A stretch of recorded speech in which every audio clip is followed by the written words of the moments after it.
all, welcome to NET JRF Scholars YouTube channel.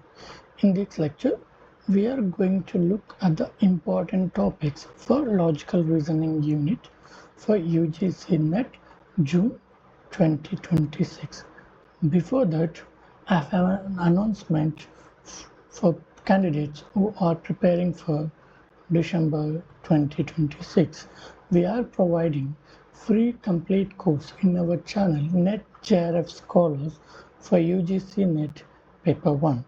So it's going to be start from July, 1st of July, and we are going to complete the syllabus by 30th of October so that you can get enough time to revise the topic that we have covered in the YouTube lectures.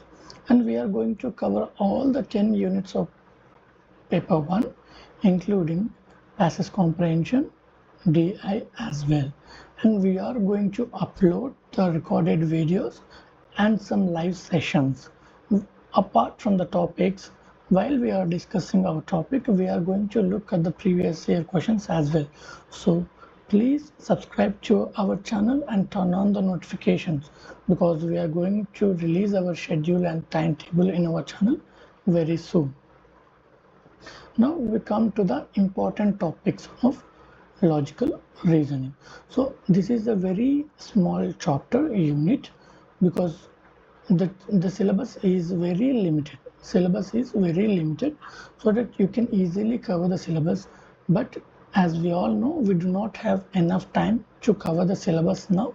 So we are going to look at the important topics. So if you have notes, revise these topics from your notes. It really going to help in the examination. So the key terms in this chapter are: what is logic, what is argument, what is a premise, what is the conclusion, what is a statement, what is the preposition, and what is the explanation. So to understand the clarity of the concept, UGC NTA usually give you the definition and ask whether the statement is correct or not. So must read on the definitions. It is very, very important. And next important concept is preposition, modes and figures. So in preposition we have quantifiers. Quantifiers are three types: all, no, some. And qualifiers are two types: positive and negative. Okay, so if you look at here, there is all, right? So all is a quantifier, and there is no, not, or no. It means that these all are positive sentences. Okay, then we have subject. So basically these three are the three different preparations. All humans are mortal is a preposition, all Greeks are humans or is a preposition, all Greeks are mortal is a conclusion. So these two are premises and the third one is the conclusion, but premises and conclusion together called as a argument, and they are prepositions by themselves. Okay, so in every preposition there is a subject, there is a predicate, and there is a copula. Okay, the subject here in this preposition is humans and the predicate is mortal and the copula is are. So these three are the structure of proposition. Okay, these three talks about the structure of proposition. So here Greek is the subject, humans is the predicate, and the or is the copula. I think did you get? And there is a concept called major term, major premise, minor term, minor premise. Here, so you can find the major term, minor term in a argument. So argument must has three prepositions. So the predicate of the conclusion premise is the major term, and the term where you get the term you get from a premise is a major premise. Okay, and the subject term in the conclusion is the minor term, Okay, and the term you get from the premise is the minor premise. Okay, and the middle term is the common term which present in the both the premises, that is humans in this argument. Okay, and apart from that, the other important topic here is mode and figure. So for this example, let me clear this. So for these examples, all humans are mortal, so I'll give you mode and the figure for this. Okay, as you can see, so first, to understand the mode of an argument, we need to understand the four different types of preparations. A means universal affirmative. So basically it has structure all humans are mortal, and then we have universal negative. Okay, it has structure as no humans are mortal, and we have a particular affirmative, some cats or dogs. This is the structure of particular affirmative. And what, that is a particular negative, that is no, some dogs are not cats. So these are the four different types of preparation based on the structure. So the mode derives from the structure of the argument. So the mode of this is A, because all are the A structure prepositions. And when it comes to figure it completely depends on the middle term. Okay, figure completely depends on the middle term. So there are four types of figures: 1, 2, 3 and 4. I can give a trick to remember these figures. So just remember this: if you have middle term in the subject position of the first premise and the predicate position of the second preposition, then it is figure 1. And if you have the middle term in the subject in the predicate position of the first premise and the predicate position of the second premise, then it's figure 2. If you have the middle term in the subject position of the first premise and the subject position of the second premise, then it is figure 3. If you have the middle term in the subject position of the second premise and the predicate position of the first premise, then it is figure 4. So you need to remember this diagram so that it's become easy for you to identify the figure of the argument. And the next, we have two types of arguments. One is deductive argument and the inductive argument. And inductive argument divided into two, that is valid and invalid argument. And here we in the inductive argument is divided into strong and non-strong argument. This, and there are some types also again divided in these types, that is sound, unsound and unsound. So have a look at the classifications of the deductive and inductive arguments. And Venn diagrams are also important. They used to ask earlier examinations, now they are not focusing on it, but if you already read on the Venn diagrams, please revise them once, and they can usually appear in the easy paper.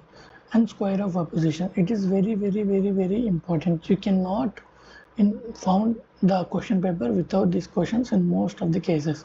So you need to understand this complete chart, and you can answer any question from the square of opposition topic. You at least get one question from this topic for sure in almost every paper.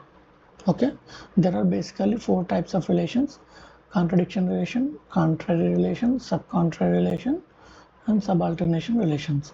So these are the relations between the preposition types. Okay, what is true, what is false, what if A is true, what is the position of E, if A is true then F is false, if A is true and O is false.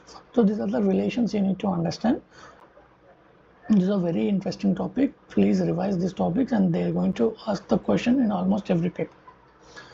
And next we have pramanas, which are basically the source of knowledge. So there are 6 types of knowledge. Okay, pratyaksha, the knowledge that you gain from your senses. Okay, and then you have anumana, by reasoning. Okay, by reasoning you get the knowledge, that is called anumana. And upamana, that is by comparing the things you get the new knowledge. And shabda, the words of experts in your subject, that is verbal testimony, the knowledge you get from. And arthapati, that is presumption. Let's say you get the presumption, okay, that must be true based on some logic. Okay, and anupalabdhi, this is the presence of something gives you knowledge of absence of something. Let's say presence of cats gives you absence of rats. This is one example, and these are very important. And we have structure of anumana, and they usually ask the order. For that there is a shortcut called PHUUN. Pre means pratya, pratige, H means Hetu, U means Udaharan, U means Upanaya, and N means Nigamana. So just remember this, it is very, very important. And they usually ask you the sequence.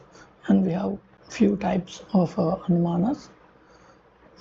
Swarth anuman, if you come to conclusion by yourself on, and Prarth anuman, and you can come to a conclusion based on for others. Purvavat, it's a conclusion coming from based on the current, what going to happen in the future. Now you can see the clouds, you can predict that it's going to be rain. And Cheshavat, now you are seeing that muddy roads, and you can predict that the rain has occurred few minutes back. And Samanyu, that it's inference by means of an analogy. Based on the analogy, you came to a conclusion. These are the 5 important types of anumana. And we have fallacy of inference or Yatva Bhasha. These are very odd topics basically, but you just by heart these. Okay, these 5. These are talks about the structure.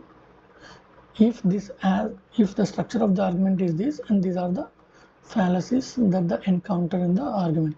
So by heart these, that is more than enough with respect to this. And apart from this, they also give the examples and ask you to identify what type of fallacy it is. Okay, and these are the Western fallacies. Earlier what we have looked are the Indian fallacies. Okay, but these are the Western fallacies. There are 28 types of Western fallacies. I have given here 12 important types that they are repeatedly asked in the examination.